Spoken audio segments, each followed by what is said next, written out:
Hello everyone, it's Becca from Becca Books and Bujo, and today I am unhauling books from my bookshelf.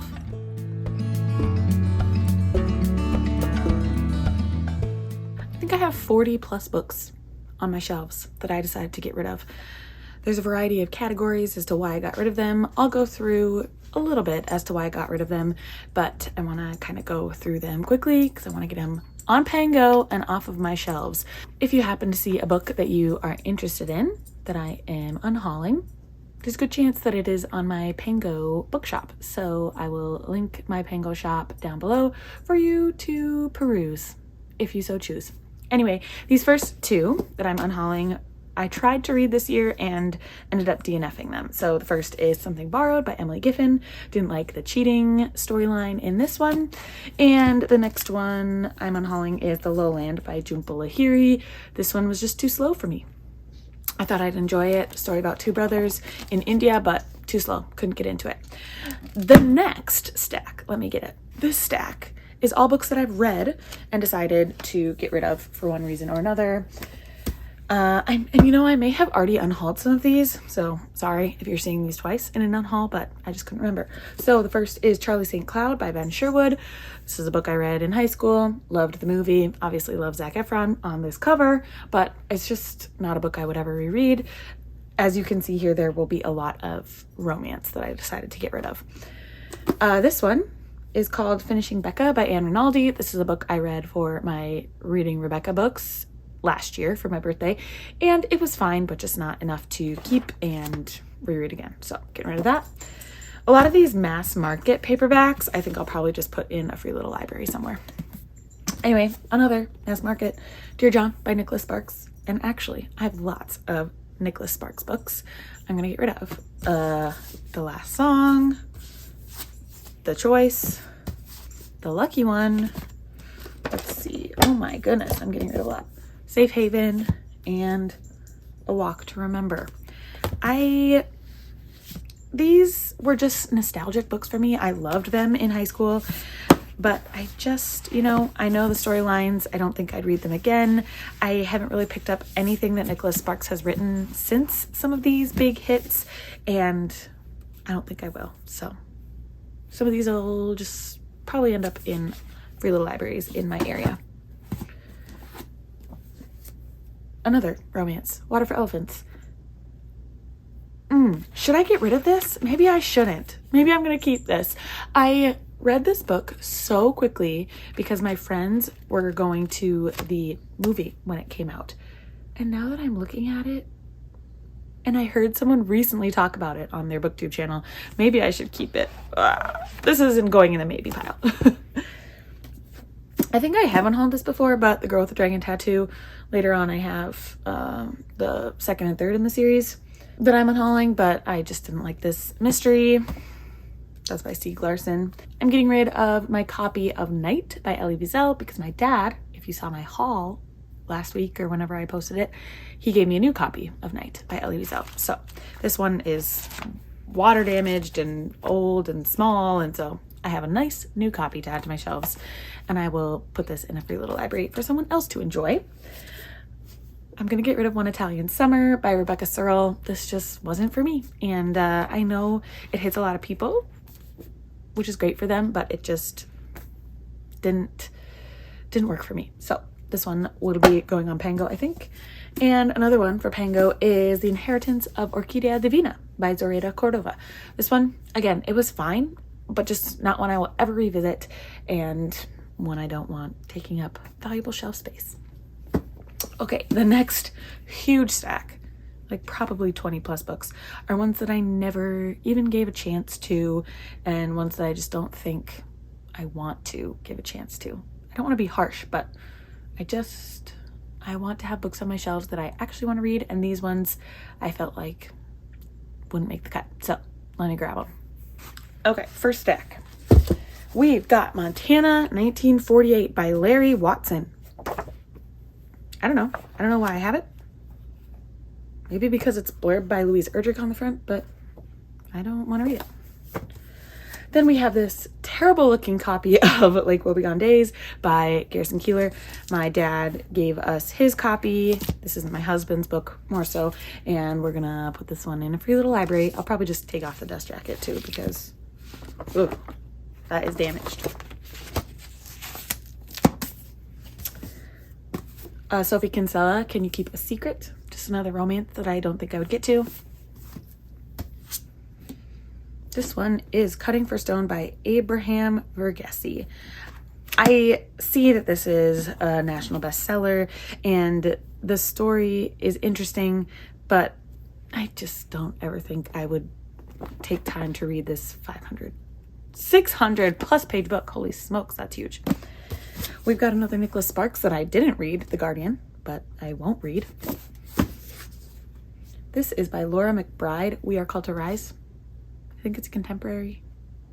3 lives are bound together by a split-second mistake, and a child's fate hangs in the balance. Yeah. No. An Object of Beauty by Steve Martin. I'm also getting rid of. Nothing against Steve Martin. I really like him, but I just don't think I would get to this. Someone, I'm sure, will love it. And lastly, in this stack, we've got The Mozart Conspiracy by Scott Mariani. I don't know. I like mystery and thriller, but it's hard to find a good mystery thriller these days, and one that's published in 2008 probably just won't do it. So that's going in the unhaul pile. Got the next stack. Okay. First in this stack is The Final Silence by Stuart Neville. This was gifted to me by a local independent bookstore. When you go to this bookstore, they give you a free book. I told them I really liked all genres and this is what they gifted me. I would have never picked it up myself, and so I'm just gonna pass it on. Next is Oh My Stars by Lorna Landvik.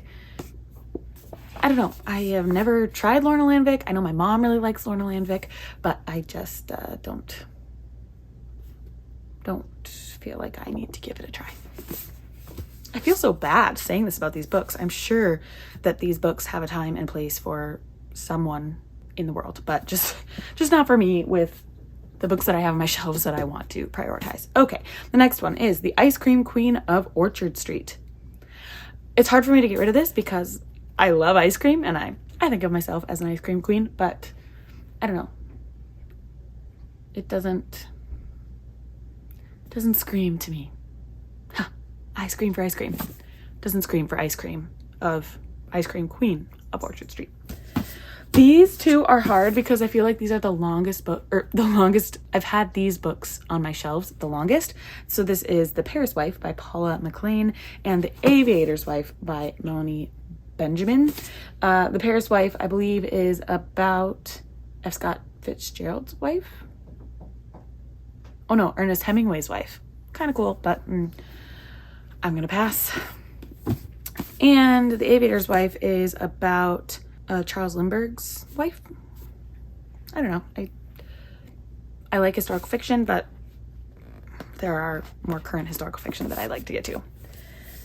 Another is Bittersweet by Colleen McCullough. I think my mom gave me this one, and sorry mom, I don't think I'll ever get to it. And here's another one of those Girl with the Dragon Tattoo books. This is The Girl Who Kicked the Hornet's Nest. And I think I have unhauled this before because it's currently on my Pango. I'm going to do a whole reshuffling of Pango, get rid of some books that have been on there for far too long that nobody's going to take. And I'll put those in a free little library and then put some of these newer ones on my Pango shop. One more stack. This one's tall. Okay, another Stieg Larsson, The Girl Who Played with Fire. Not ever going to read it. This is called Final Payments by Mary Gordon. I think my dad gave it to me. Sorry, Dad, but both Willie and I were like, no, we're not interested. This one I had to unhaul as a part of a challenge in my TBR game for June. Remember Me by Sophie Kinsella. Just not interested in this romance. This is the sequel to Something Borrowed by Emily Giffen. This is Something Blue, and I didn't like Something Borrowed, so I'm not going to read Something Blue. Another Nicholas Sparks. Are we surprised? This is The Rescue. Not going to read it. I think this was another one by my dad, from my dad. This is Stories by O. Henry. I don't know. Oh, No, I have no clue what this is. This next one was a summer read for my college. The college I attended, Luther College, has a freshman course called Paideia, and it is your English literature writing class for all first years. And every summer before you start at Luther, the first year class gets a summer read. And this was the summer read for one of the years, and my husband, I think, gave it to me, or maybe I got it when because I worked at the bookshop during the summer. And I think I got it because I was like, oh, I should read what the first years are reading. And then I never did, and it didn't interest me. So this is There Was and There Was Not by Malene Toumani. I think it's a memoir, but I just don't have any interest. This is another one I've had on my shelves for as long as The Paris Wife and The Aviator's Wife. I think I got them on like a buy two, get the third free from Barnes & Noble, but this is He's Gone by Deb Coletti. I'm sure it's a fine mystery. It's blurred by Sarah Addison Allen. Yeah, I just don't think I'll get to it ever. These two are by Greg Mortensen. 3 Cups of Tea and Stones into Schools. So 3 Cups of Tea says, one man's mission to promote peace, one school at a time, which is an interesting concept, but I just don't think I would find myself interested in reading this much about it. I don't want to hate on Greg Mortensen's work. Anyway, and this is Stones into Schools. Same author. Oh, there's a foreword by Khaled Hosseini. I do love Khaled Hosseini, but I'm just going to pass on this one. Barbara Kingsolver. I don't really like a lot of Barbara Kingsolver's works. I couldn't get into The Poison Bible, but I still have it because I feel like I should give it a second chance. But this one just, didn't call my name. This is The Lacuna. I don't know. And lastly, a book that I tried to give a chance, but I just didn't like the setup. I think I did it in like a try the first chapter tag, and I didn't like it. So this is Harlem Shuffle by Colson Whitehead. I kind of enjoyed The Underground Railroad by Colson Whitehead, but I do want to give The Nickel Boys a try. I don't know, this one just like, I didn't like the first chapter, and it's like, why would I don't want to waste my time reading something that I don't like when I could read something that I do like. I don't need to explain this. BookTube people understand, right? Thank you, BookTube people. Okay, I think that's like 40 plus books that I got rid of. Let me know in the comments down below if you disagree with me getting rid of some of these books. But it's too late. You can't convince me to get rid of them. They are going on my Pango shop. They are going in free little libraries. They can go into someone else's hands, and I hope that other people enjoy them. Anyway, thank you so much for watching. Like this video on your way out. Consider subscribing to my channel if you would like to see more bookish and bullet journaling content from me, and I will see you in the next one. Bye!